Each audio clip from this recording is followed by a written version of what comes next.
Come on, man. We just showed you the first 20 minutes of our interview a few hours ago with Tony Bobulinski, well-known international businessman who was asked by the Biden family to do business with them in China. He met with the former Vice President Joe Biden 2 separate times, and they talked about the China business deal. Now, this information has been out for several weeks. It's been in the hands of a number of different news organizations. The reason you're hearing a lot of this for the first time tonight on this show is because they have resolutely ignored it and tried to suppress the story. Joe Biden has rarely been asked about it, though there is an enormous amount of detail and documentation that no one has refuted because it's real. This topic did come up because the president pushed it at last week's presidential debate. And what was notable was that Joe Biden didn't deny any specifics about his connections to the Chinese Communist Party, his family doing business there, he himself participating in that business. Instead, Biden dismissed the entire story out of hand and suggested that Tony Bobulinski, who is a veteran, a former naval officer, was part of a Russian disinformation campaign aimed at this country. His evidence for that? Well, there wasn't any.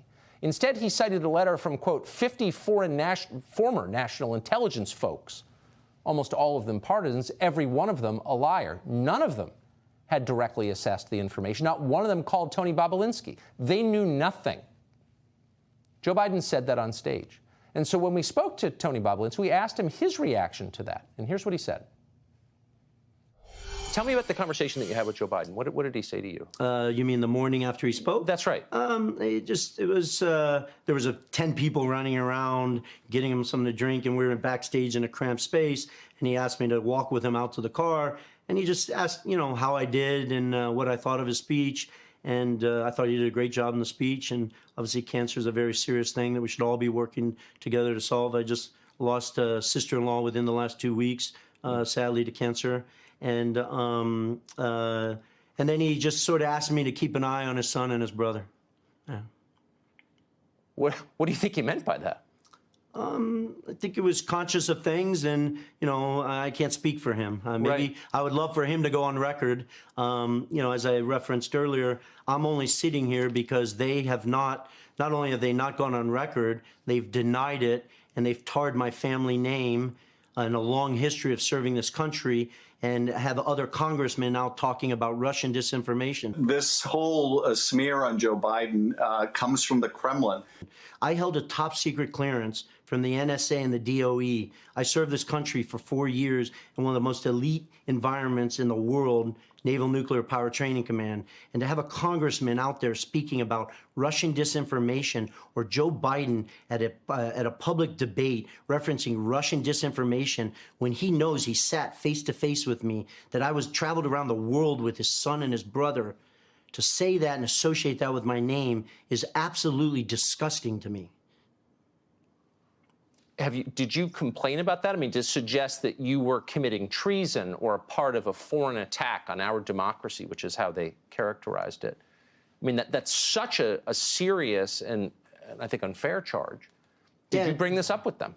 Well, in basic form, you're exactly right. They are publicly accusing me of treason right now, treating me like I'm insignificant, or the 50 years of history that my family served this country is insignificant. And that's why I'm sitting here having this. I assure you, this is the absolute last place I want to be right now, and the last thing I want to be doing right now.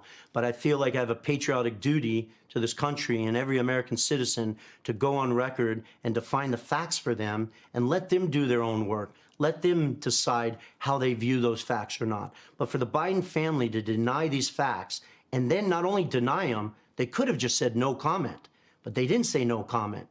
They then brought in Russian disinformation and basically associated my name with that, which is absolutely disgusting to me.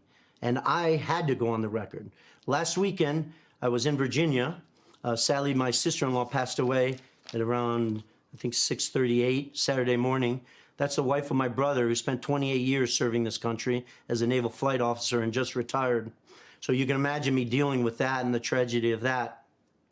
When I saw Adam Schiff go on record talking about Russian disinformation after this email had been posted online by the New York Post, and remember, that email was to me from James Gilliar, right? It wasn't, I wasn't blind carboned or CC'd on that. It was to me stating that I was going to be the CEO of this enterprise. I was at the end of my rope. And so I called Rob Walker, and I told him that if that statement isn't retracted by Congressman Schiff by midnight on Sunday, that I was going on record and I was disclosing all the facts to the American government, to the American citizen, and the world. I was hoping the Bidens would do the right thing, or Schiff would retract his statement, but I could not allow another minute, another hour, or a day for my family's name to be associated or muddied up around Russian disinformation. So even as I sit here today, I would ask the Biden family to come on record and stop using my name or associating it with Russian disinformation. It's absolutely disgusting. So this is Rob Walker, the representative of the Biden family. I believe his wife worked for the Biden family, apparently. So you said this to him. I won't go public. I just want them to retract the accusation that I'm an instrument of Russian disinformation. What did he say? That's correct. Rob is under a tremendous amount of stress. Right. Obviously, his wife and a child. And he said, listen, let me make some calls. Let me call George, who's Hunter Biden's lawyer, and see what I can do. But he sort of presented it as if that's going to be impossible for me to get done. And, you know, I'm not naive. I know that's not impossible to do. That's a single phone call from Joe Biden to Adam Schiff saying, basically, go on record and retract your statement. You got over your skis. And when I was up late that night, and when the statement wasn't retracted, come Monday morning, I was ready to go on record. And how that record was, I was willing to go in front of any senator, any congressman, the Department of Justice, the FBI, or sit here with you, Tucker, and basically provide the facts to the American people and let them make their decision. This isn't a political focus of mine. People were accusing my family of treason after I served this country and defended this country. So the reason you wound up here in this interview, and I just want to affirm for our audience, I don't think you had any desire to do this interview. Absolutely no desire. Is because nobody else told your story. So were you surprised, given the trove of documents you have, given the credibility that I think is apparent that you have, that no other news organization took the time to unpack this story? Surprised is probably an understatement of the year. Shocked, because it would be different if this was my word against Jim Biden, Hunter Biden, and Joe Biden. Right. That would be a very slippery slope, not something I would take the personal and family risk on it.